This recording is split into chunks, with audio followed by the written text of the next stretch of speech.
देखिए, लोक जनशक्ति पार्टी रामविलास में चिराग पासवान ने युवाओं को तरहीज दी, युवाओं को टिकट दिया और उसी में से एक युवा है जो जीत के आए हैं दरौली से, विष्णुदेव पासवान, जो चिराग पासवान के बेहद चहेते हैं और प्रखंड अध्यक्ष से विधायक तक का सफ़र। बात करेंगे इनसे। विष्णुदेव जी, सबसे पहले जिस प्रकार से चिराग पासवान ने आप पे विश्वास जताया, आप खुद कह रहे थे, बातचीत जो हमारी हो रही थी, प्रखंड अध्यक्ष से विधायक तक का सफ़र हुआ, क्या मैसेज देंगे अपने राष्ट्रीय अध्यक्ष के लिए? जी बिल्कुल। सबसे पहले तो मैं आपके चैनल के माध्यम से अपने विधानसभा और अपने बिहार वासियों को बहुत बहुत धन्यवाद देता हूँ कि जिन्होंने अपना आशीर्वाद देकर के मुझे इस पद पे बैठाया। और हमारे राष्ट्रीय अध्यक्ष चिराग पासवान जी, हमारे नेता, जो हमेशा युवाओं के साथ खड़े रहते हैं, उन्होंने ये साबित कर दिया कि वो हमेशा युवाओं को, महिलाओं को अवसर देने का काम करते हैं। जैसा लोकसभा चुनाव में भी सबसे ज़्यादा युवा हमारे पार्टी से थे, इस बार भी मैक्सिमम युवा हमारे पार्टी से इस बार चुनाव लड़कर आज विधानसभा में पहुँचे हुए हैं।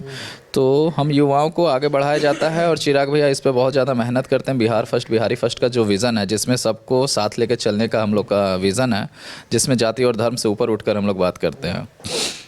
बड़ी मतलब हम ये जानना चाहेंगे कि क्या पहले से टिकट की रेस में थे या फिर आपको कैसा, मतलब कभी सरप्राइज हुआ जब आपको कहा कि भाई आइए आप भी, आपको जो है विष्णुदेव जी आपको बनाया जाए, विधायकी का टिकट दिया जाए, वो कहानी क्या है, हम वो जानना चाहेंगे थोड़ा।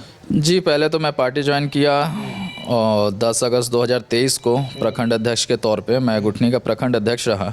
और प्रखंड अध्यक्ष रहते हुए भी मेरा कार्यशैली जो था वो बहुत अच्छा था और चिराग भैया के नज़र में आने लगा। जितना भी प्रोग्राम उन्होंने किया, चाहे पटना हो, चाहे सारण प्रमंडल का हो, चाहे जिले का हो, चाहे हमारे विधानसभा दरौली का हो, चाहे एनडीए घटक दल का हो हमारा, तो सब में हमारा मतलब रोल बहुत अच्छा कह लें तो वो हमारे नेता के नज़र में आया। प्रदेश अध्यक्ष राजू तिवारी जी थे, प्रधान महासचिव थे संजय पासवान जी, इन सब लोगों ने ऑब्ज़र्व किया कि ये लड़का मतलब बहुत ज़्यादा मेहनती है। इस वजह से कम समय में अब उनको लगा कि इसको आगे मौका दिया जाए और अपने छोटे से छोटे कार्यकर्ता को, एक प्रखंड अध्यक्ष को टिकट देकर उन्होंने ये साबित कर दिया कि पार्टी में अगर जो मेहनत करेगा वो किसी भी पद पे रहे, उसको पार्टी मौका देगी। लेकिन मौका देगी, बात सही, लेकिन हम वो जानना चाहेंगे उस पल को, जो क्या आप रेस में थे लगे हुए या आपको रेंडमली कॉल आया दिल्ली से, भाई विष्णुदेव जी आ जाइए, आपको चुनाव लड़ना चाहते हैं, वो क्या था? जी ऐसा कुछ भी नहीं है। और दो साल से मैं पूरे प्रयास में था और मैं अपने सोशल मीडिया पे भी पहले से लिख के रखता था भावी विधायक प्रत्याशी दरौली विधानसभा से। तो मैं हंसी का पात्र भी था कि एक प्रखंड अध्यक्ष, अभी राजनीति का कोई ज्ञान नहीं है और ऐसा। और आज सबसे पहले वही लोग मुझे माला पहनाने आ रहे थे जो कल मुझ पर हंसा करते थे। तो इस बात को चिराग भैया ने साबित कर दिया कि अगर आप मेहनत करेंगे तो आपको मौका मिले जाएगा।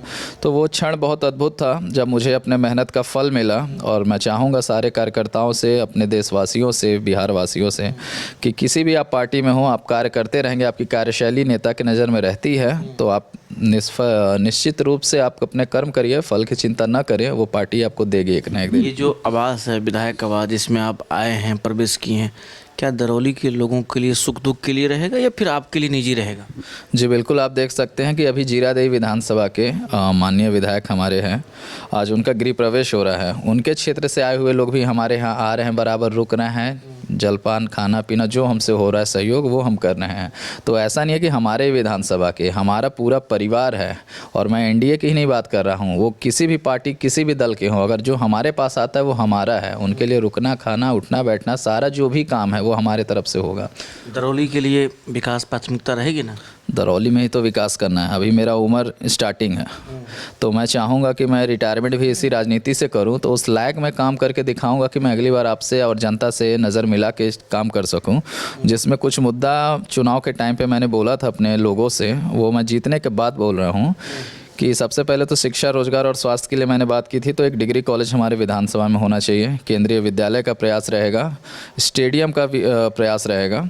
और इनके अलावा जो सड़क, नाली, गली, ये सब है, ये तो होता ही रहता है, उसको करना ही करना है। तो मेन प्राथमिकता हमको शिक्षा और रोजगार के विषय में ही रहेगा। और फायर ब्रिगेड की गाड़ियाँ कम से कम तीनों प्रखंड में छोटी गाड़ियाँ हों, क्योंकि गर्मी के दिनों में किसान के फसल जल जाते हैं और सिवान से यहाँ तक आने में डिस्टेंस जितना है तब तक काफ़ी नुकसान हो चुका रहता है किसानों का। एक अंतिम सवाल, ये कुछ प्रमुख मुद्दे हैं। एक अंतिम सवाल, चिराग पासवान के लिए क्या मैसेज है? अगर आप इस जगह पर पहुंचे हैं, इस जगह पहुंचाने में उनका क्या योगदान, उनके लिए क्या मैसेज है?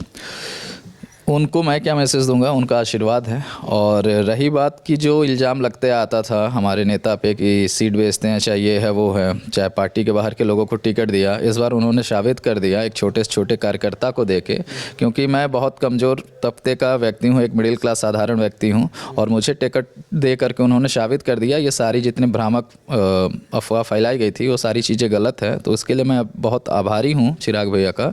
और ये जनता देख रही है और सारी पार्टियाँ देख रही है, विरोधी दल जो उनके ऊपर उंगली उछाला करते थे। चलिए, तो विष्णुदेव पासवान जी थे, काफ़ी कम उम्र के विधायक हैं, 30 से 32 साल इनका एज होगा, और दरौली से चुन के आए हैं। चिराग पासवान के बेहद खास हैं, क्योंकि ये कह रहे हैं चिराग भैया का हमारे ऊपर आशीर्वाद है, जो उन्होंने हमें प्रखंड अध्यक्ष से यहाँ तक का सफ़र पूरा करने का अवसर दिया। योगीराज वल्लभ के साथ अंशु चंद्र को पटना। क्रिकेट के विश्व मंच पर छा रही हैं रांची की प्रतिभाएं। इन प्रतिभाओं को संवार रहा है जेके इंटरनेशनल क्रिकेट एकेडमी। अनुभवी कोच की देखरेख, सुविधाओं से लैस जेके क्रिकेट एकेडमी अनुशासन और आत्मविश्वास का विश्वास भरा सफर।